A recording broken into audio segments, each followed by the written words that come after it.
ज्ञानाञ्जनाशलाकया चक्षुरुन्मीलितं येन तस्मै श्रीगुरवे नमः। नमो विष्णुपादाय कृष्णप्रेष्ठाय भूतले श्रीमते भक्तिवेदान्त स्वामिनिति नामिने। नमस्ते सरस्वते देवे गौरवाणी प्रचारिणे निर्विशेष शून्यवादी पाश्चात्यदेशतारिणे। जय श्री कृष्ण चैतन्य प्रभु नित्यानंद श्री अद्वैत गदाधर श्रीवासादि गौर भक्तवृंद। हरे कृष्ण कृष्ण कृष्ण हरे हरे, हरे Ram Ram Ram Hare Hare. Hare Krishna, dear devotees, welcome to our daily morning reading of Srīmad Bhāgavatam. I seek blessings from Srila Prabhupada, the entire Guru Parampara and my Guru Maharaj, and I also seek your blessings. Vancha kalpatarubhyascha kripa sindhubhya eva cha patitanam pavanebhyo vaishnavebhyo namo namah. So far, we have seen in the last chapter how Yudhishthira Maharaj, seeing all the inauspicious signs, suspected the disappearance of Lord Krishna. He was worried about the well-being of all the relatives in Dwarka, why Arjun is not back from Dwarka. And towards the end of last chapter, we saw that Arjun has finally come back. He is looking very grief-stricken. His mouth is drying, tears in his eyes. His whole body is dull. And then he starts recalling all the favors and protection from Krishna, the intimate moments of friendship with Krishna. So how this leads to Pandavas retiring? That's the title of our chapter. That we will see towards the end of this chapter. So stay tuned. And let's see what Arjun is recalling in today's verse. We are reading from Canto 1, chapter 15, titled The Pandavas Retire Timely, verse 11. Let's go to verse 1, 15, 11. नारायणं नमस्कृत्य नरं चैव नरोत्तमं देवीं सरस्वतीं व्यासं ततो जयमुदीरये। नष्टप्रायेषु अभद्रेषु नित्यं भागवत सेवया भगवति उत्तमश्लोके भक्तिर्भवति नैष्टिकी। ॐ नमो भगवते वासुदेवाय, ॐ नमो भगवते वासुदेवाय, ॐ नमो भगवते वासुदेवाय।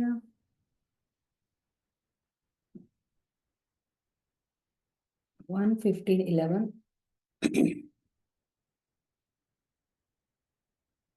यो no जुगोपवन एत्य दुरंत कृच्छा दुर्वाससोरिरचिता दयुताग्रभूगया शाकान्न शिष्टमुपयुज्य यतस्त्रिलोकीम् तृप्ताममस्तसलिले विनिमग्नसङ्घः। Hare Krishna, Nilima Mataji, can you please share the verse on screen, please?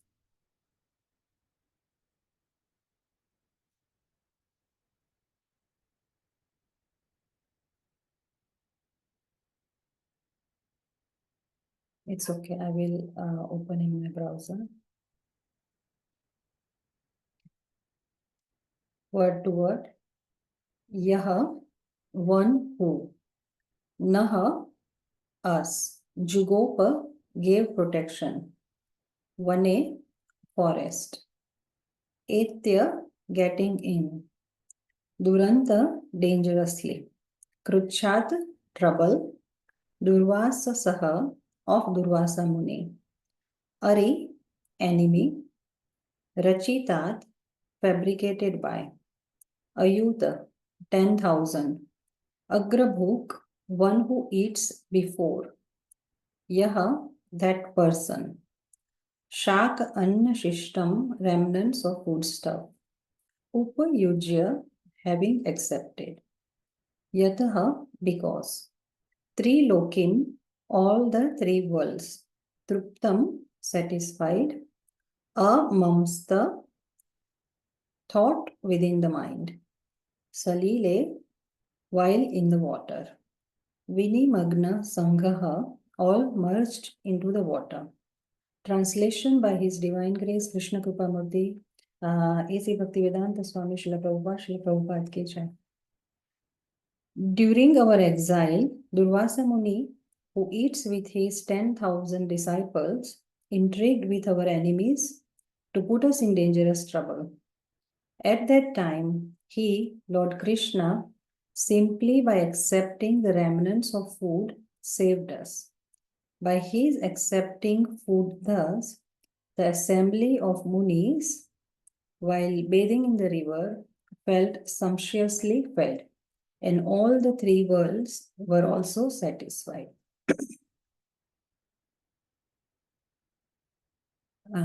Would anyone like to read the purport, please?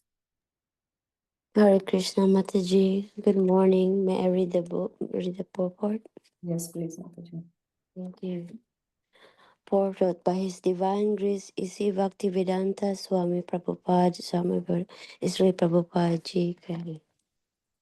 Purport. Durvasi Muni, a powerful mystic Brahmana determined to observe the principles of religion with great vows and under strict authorities.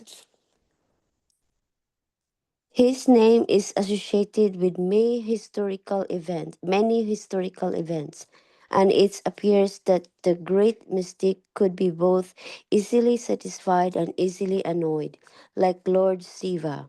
When he was satisfied, he could do the tremendous good to the servitor. But if he was dissatisfied, he could bring about the greatest calamity. Kumari Kunti, at her father's house, used to minister all kinds of services to all great brahmanas, and being satisfied with her good reception, Durvasa Muni benedicted her with the power to call any demigod she desired. It is understood that he was a plenary incarnation of Lord Shiva, and thus he could be either easily satisfied or annoyed. He was a great devotee of Lord Shiva, and by Lord Shiva's order he accepted the priesthood of King Svetaketu because of the king's performance of sacrifice for 100 years. Sometimes he used to visit the parliamentary assembly of the heavenly kingdom of Indradeva. He could travel in space by his great mystic powers, and it is understood that he traveled a great distance through space, even up to the Vaikuntha planets beyond material space. He traveled all these long distances between 1 year during his quarrel with King Ambarisa, the great devotee and the emperor of the world. He had about 10,000 disciples, and wherever he visited and became a guest of the great Kshatriya kings, he used to be accompanied by a number of followers. Once he visited the house of Duryodhana, the enemy cousins of Maharaj Yudhishthira. Duryodhana was intelligent enough to satisfy the Brahmana by all means. And the great Sri wanted to give some benediction to Duryodhana. Duryodhana knew his mystic powers, and he knew also that the mystic Brahmana is dissatisfied, could cause some havoc, and thus he designed to engage the Brahmana to show his wrath upon his enemy cousins, the Pandavas. When the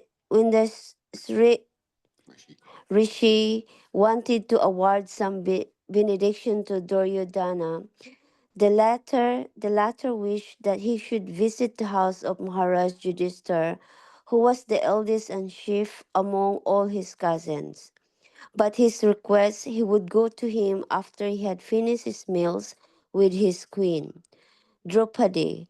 Duryodhana knew that after Draupadi dinners it would be impossible for Maharaj Yudhishthira to receive such a large number of Brahmana guests, and thus the rishi would be annoyed and would create one trouble for his cousins Maharaj Yudhishthira.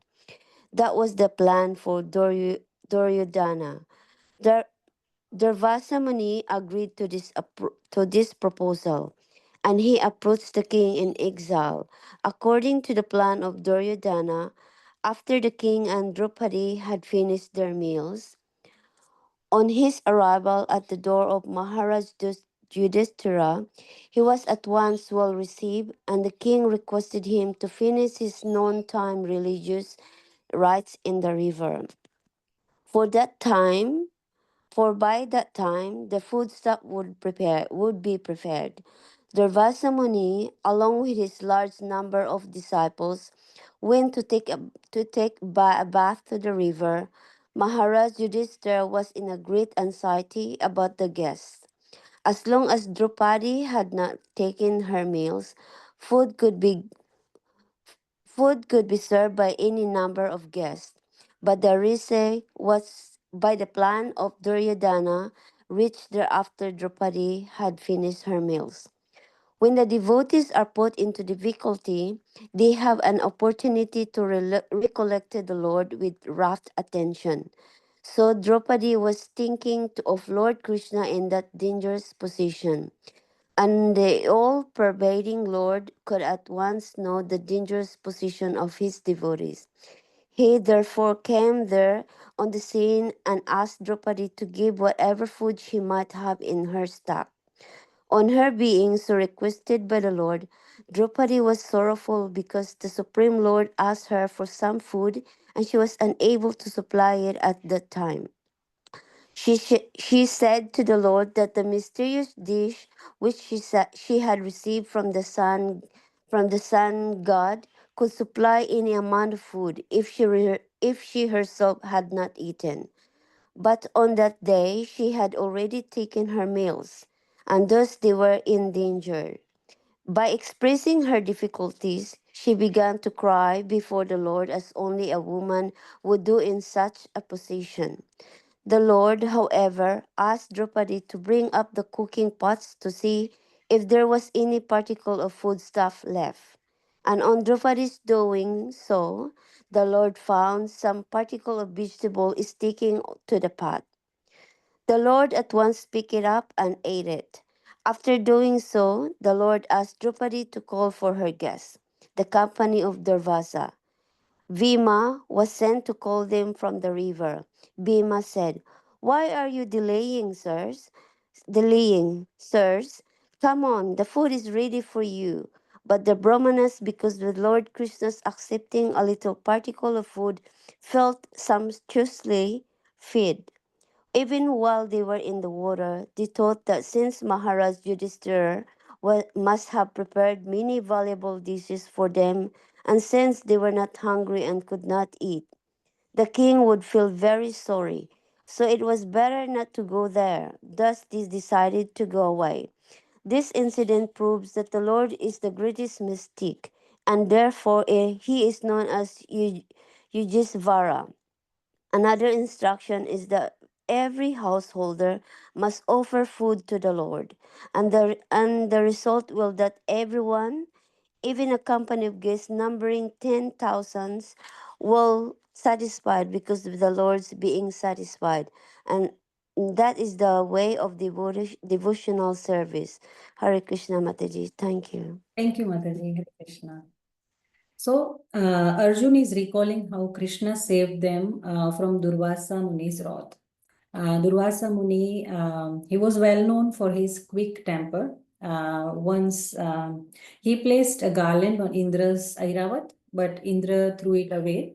So Durvasa Muni said, "You insulted me." So he became furious and he cursed Indra to lose all his opulence and his kingdom, which led to the churning of the ocean of milk to obtain the nectar and restore Indra's power.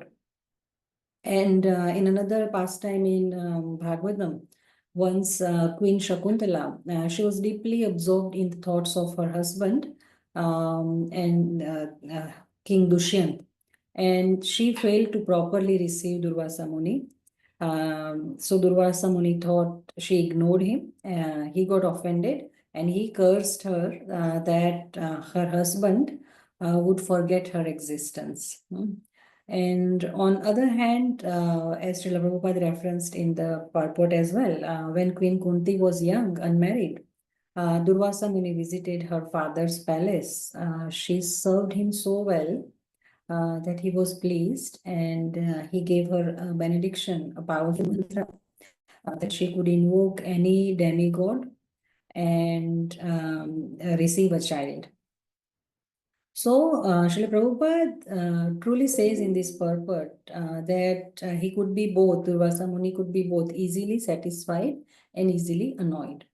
So, in our purport, Srila Prabhupada describes the whole episode when Duryodhana sends Durvasa Muni to the Pandavas with ill intention, that by the time they reach there, Pandavas won't have any food to offer to the sage, which may upset the sage, who was very short-tempered, which may result in the sage cursing them. But Rakhe Krishna Mare Ke, Mare Krishna Rakhe Ke. Srila Prabhupada used to refer to this Bengali prayer often. If Krishna wants to protect somebody, who can kill them? And if Krishna wants to kill somebody, who can protect them? So like that, Pandavas and Draupadi, they were the devotees of Krishna. And that's why they were always protected by Krishna. Name Bhakta Pranashyati, Krishna says in Bhagavad Gita 9.31.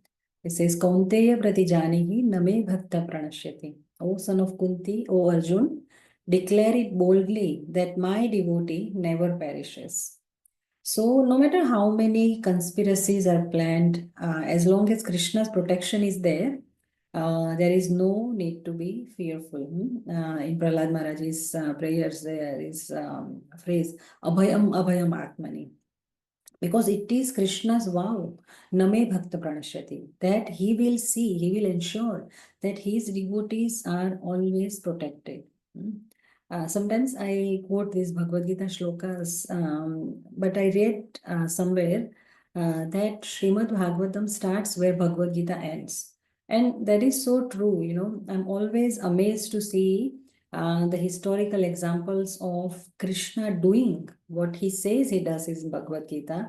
He does for his devotees in Srimad Bhagavatam. And I love that cross-referencing. It is so true. His promises, they are not empty promises. Anyways, so very easily irritable Durvasa Muni, he was sent to Pandava's hermitage in the forest by Duryodhana. Now see Duryodhana, he pleases Durvasa Muni. Durvasa Muni tells him, ask for any benediction. And what Duryodhana asks is, please go to my cousins, Pandava's place in the forest, where it is anyways going to be difficult for them to find and arrange foodstuff. And that to go after Draupadi has had her lunch. When Duryodhana, is asked to ask for a benediction, what he asks for is a challenging situation for his cousins. So that is such a Vaishnava behavior. On the other hand, Prahlad Maharaj, a great devotee, when Narasimhadev asked him for benediction, he said, I'm not a businessman who worshipped you for something in return. But if you want to give me something, please forgive my father.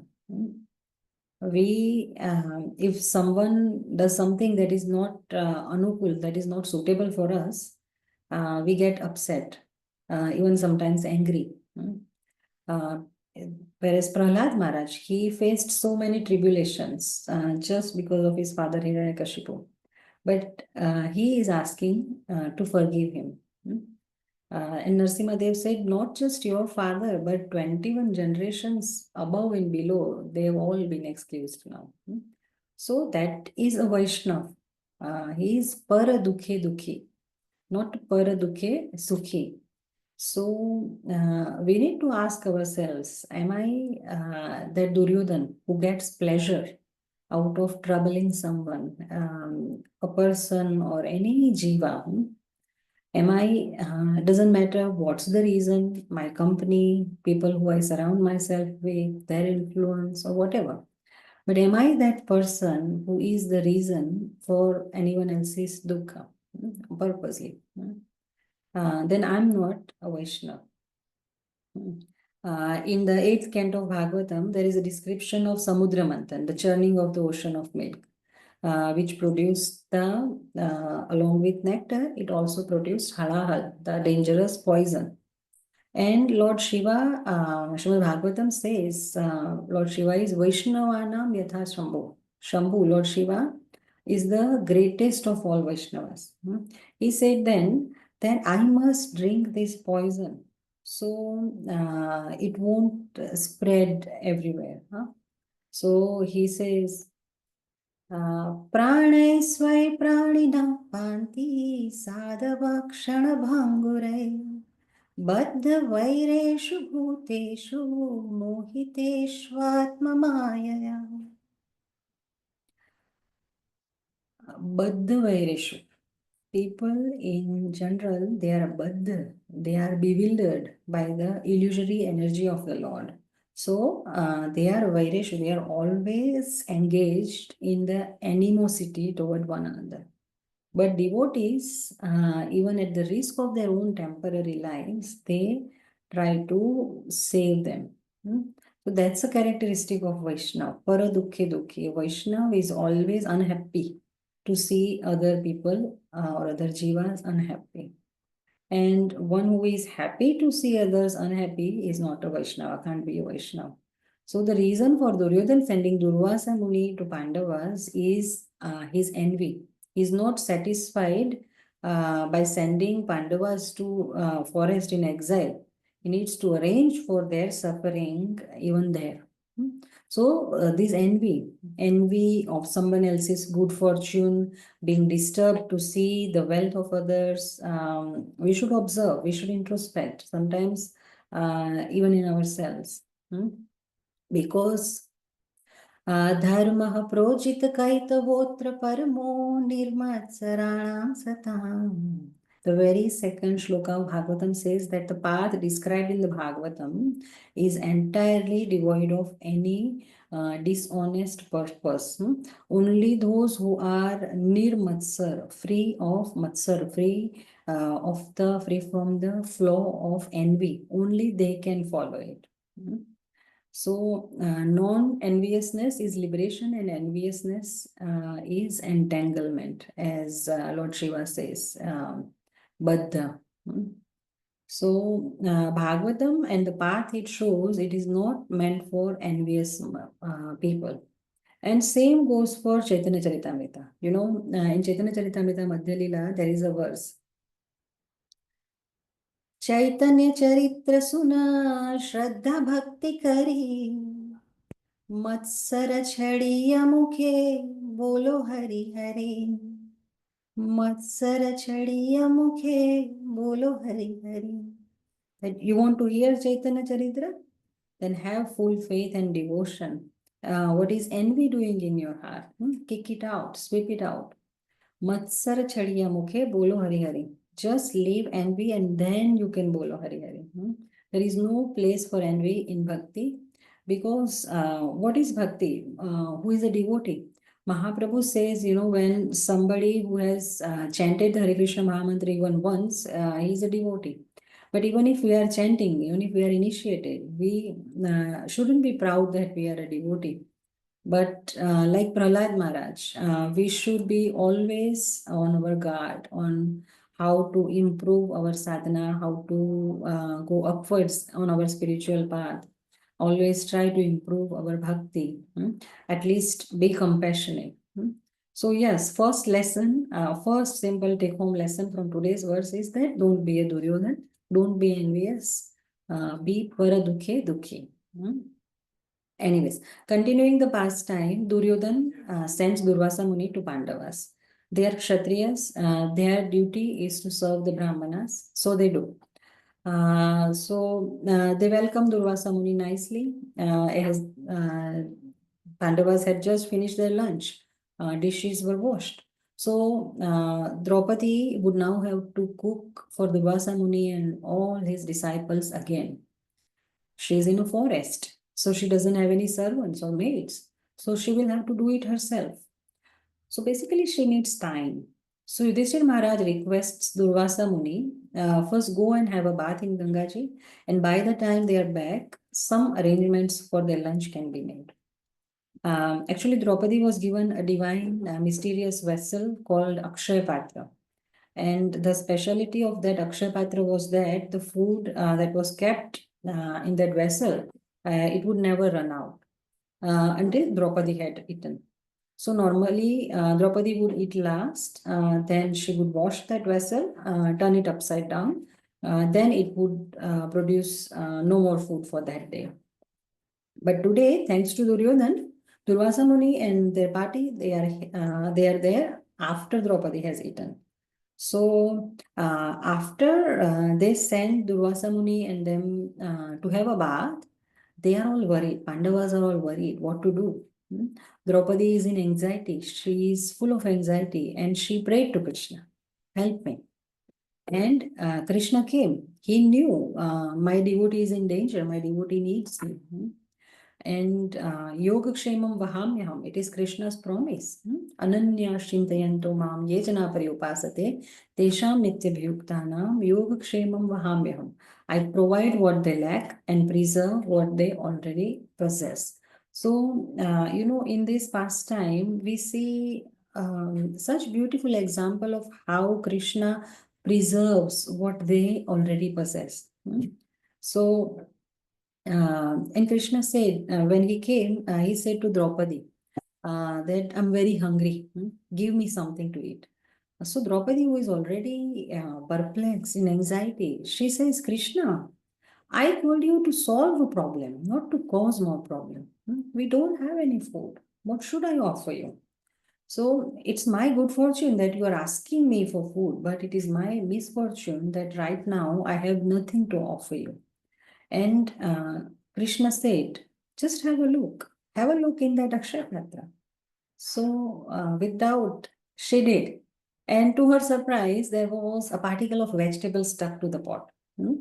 So preserve what they possess. Krishna picked it up and he ate it. And immediately, as soon as Krishna had it, he said, I'm so full now. And at the same time, immediately Durvasa Muni and all of his disciples, as they were bathing in the river, for some mysterious reason, they all also felt full. Bhim came to call them. Krishna sent them. Krishna sent Bhima to call them. And Bhima said to the sages that please come, nice, delicious food is ready for all of you. But they thought that now we are feeling so full, if we go, we won't be able to eat anything. Then Yudhishthira Maharaj would feel bad that he couldn't serve us, the Brahmanas, very well. So to avoid all that, they decided that it is better to go back right now. So they went away happily. Draupadi and Pandavas were saved from the possibility of being cursed. Krishna, so this proves, we wonder how this happened, how there was mysteriously a grain, a particle of vegetable left in the Akshaya Patra.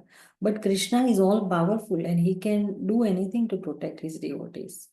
And even us, we ordinary women, we don't clean vessels in a way that food is still stuck on them. But Draupadi, who was an extraordinary queen born from a sacrificial fire, the benediction from sun god was that after she eats, no food will be left in the Akshapatra for the rest of the day. So she has already eaten. Then how is food left in that Akshapatra? So how come, how come it is still stuck there? And how come Krishna eats here, one particle, and all those disciples and Durvasa Muni, all those people who are far away, how they feel full. Hmm? So Krishna can do anything. Srila Prabhupada writes towards the end of this purport that this incident proves that the Lord is the greatest mystic and therefore he is known as Yogeshwar.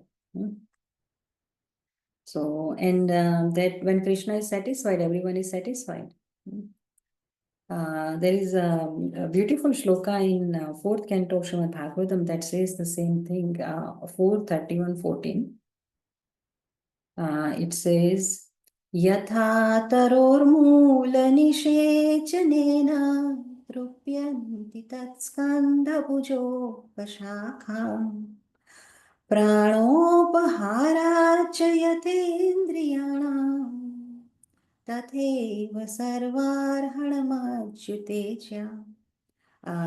In that, the background, Narad Muni tells Prachetas, Yatha tarormul nishechanena trupyanti tatskand bhujopashakha. So it's a beautiful analogy. Just like watering the root of a tree, it energizes the trunk, the branches, the twigs, and all the parts of the tree. So watering the root is better, but can we not water the branches and leaves? And that will reach to the root? No. Another analogy in that same shloka is this, Pranopaharachayatendriyanam. How just like how we supply food to the stomach, and that enlivens the senses, indriyana, and all the bodily limbs. Similarly, tathaiva sarvarhanamachyuteja. Achyuta ijya, worship of Achyut. Krishna, the one who never fails to protect his devotees, the one who is infallible, Achyuta. So by offering worship to the Supreme Personality of Godhead Krishna, one automatically satisfies all living beings. Sam Siddhir Haritoshanam. When Krishna is pleased, everything is perfect. Haritoshanam, Toshana means satisfying, pleasing. Lord Hari is the ultimate goal of all deities. And Srila Prabhupada writes in the last paragraph of this purport, he summarizes the instructions from this purpose. He writes, this incident proves that the Lord is the greatest mystic and therefore he is known as Yogeshwar. So all the mystic powers, Krishna possesses them in full. And unlike yogis who attain siddhis or mystic perfections through so many austerities, Krishna inherently, eternally possesses them. Krishna's mystic powers are unparalleled. He doesn't need to meditate or practice yoga or perform austerities to achieve these mystic powers. He is eternally Yogeshwar. So yogis, they after so many austerities, they get siddhis like anima siddhi, becoming smaller than the smallest. So Krishna is present even within every atom. Brahma Samhita says, Andantarastha Paramanu Chayantarastham. That he is present in his fullness in every atom throughout the universe. Lord Brahma says. And then with austerities, yogis attain Mahima Siddhi, becoming greater than the greatest. And as Mahavishnu, Krishna contains all the universes within his body. So like that, we can go on. But the essence is that Krishna is the greatest mystic. He is Yogeshwar. He is the ultimate master of the yoga mysticism. And surrendering him is the highest protection. And further, Prabhupada makes another point, last line in the purport, he says that another instruction is that every householder must offer a food to the Lord. And the result will be that everyone, even a company of guests numbering 10,000, will be satisfied because of the Lord's being satisfied. That is the way of devotional service. So, Krishna himself says, Yat karoshi yadashnasi yat juhoshi dadasi yat pashyasi kaunteya tat kurushva madarpanam in Bhagavad Gita 9.27. He says, whatever you do, whatever you eat, whatever you offer or give in charity, and whatever austerities you perform, do that, O son of Kunti, as an offering to me. So he himself demands, whatever you eat, first offer to me. And if you don't, Srila Prabhupada says, it is a duty of every householder to first offer food to Krishna. And if we don't, then we are eating sin. Bhunjate te tvagam papa. Bhagavad Gita Shloka 3.13. यज्ञशिष्टासिन संतो मुच्यन्ते सर्वकिल्बिषे भुञ्जते ते त्वघं पापा ये पचन्त्यात्म कारणात्. The devotees of the Lord, they are released of all kinds of sins because they eat food that is first offered to Krishna as a sacrifice. And others who eat food, they prepare food just for their own personal sense enjoyment, they only eat sin. So, in summary, these words of today brings a reassurance to all of us. Our battles may be different. Of course, they are different than those of Pandavas. Our situations may be different than them. But as long as we remain at the lotus feet of Krishna, as long as we remain in his shelter, we will always be protected.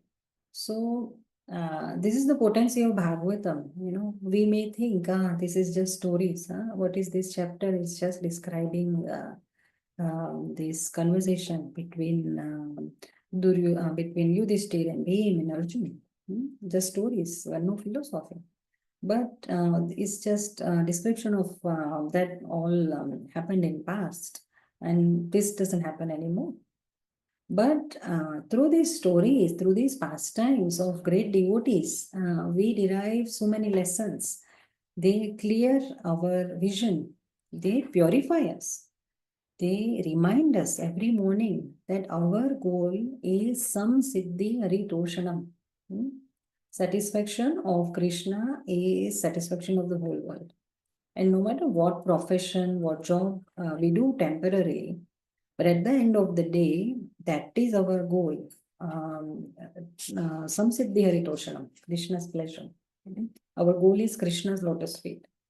So yes, Bhagavatam is not just stories. Through these loving exchanges of the Lord with his devotees, it strengthens our faith that whatever he says in Bhagavad Gita, whatever he promises, whatever he claims in Bhagavad Gita, he proves in Bhagavatam. And he proves that he is our ultimate shelter. So the conclusion is that try to please Krishna. Then our life is successful. There is another shloka which says about pleasing Krishna. Tasyaiva heto prayatet kovido na labhyate yat brahmatam upareyo.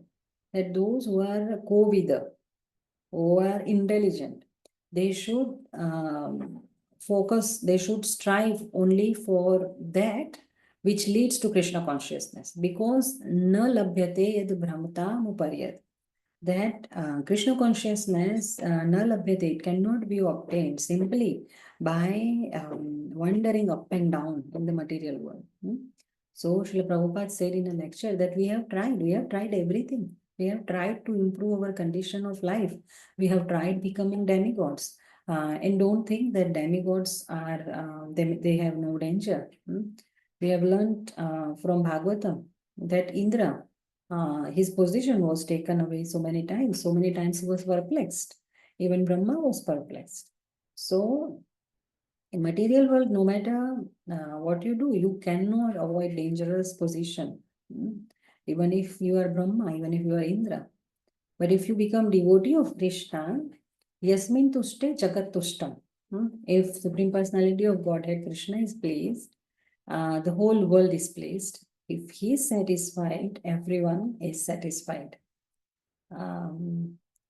If we go to the next verse today, will be too late. And I have some work going on at the house, so there is a lot of noise. So I think we will pause here. Thank you so much for your enthusiastic participation, inspiring me to glorify Krishna. If anyone has any questions, suggestions, additions, realizations, please feel free to share. Hare Krishna, Mataji. I just read that book about it said every householder must offer the food to the Lord, and it just reflect me like the result will be that everyone in the company gets numbering of 10,000 will be satisfied because the Lord is being satisfied. So it just reflect me when I just recall that when my dad in the Philippines, when we have festival, and no matter how many or small food he has to prepare, he always offer to the Lord first or pray the food first, and then let the people eat first before him. And then he doesn't worry about how many people coming in and come go to eat the food that's been offered. And I it's just like it's enough for them, and they go home happy and full, but still have the food. And yeah, it just reflect me how true it does on the book that when the food was being offered and prayed, it gives fulfillment and had enough for everybody. It doesn't running out. That's Yes. I noticed when my dad offered the food. There's now running out of the food. It still have food there, even the people's come and go. So that's my reflection that it's really true in that book that I was reading. Hare Krishna. That's all. Yes, Madhuri, thank you so much for sharing that realization. That's true, prasadam never runs out. All right. Granth Raj Srimad Bhagavatam ki jai, Jagadguru Srila Prabhupada ki jai. Have a blissful Krishna conscious day. Hare Krishna. Thank you for joining. Hare Krishna. Thank you, Mataji. Hare Krishna. Thank you, Mataji. Hare Krishna. Thank you, Mataji.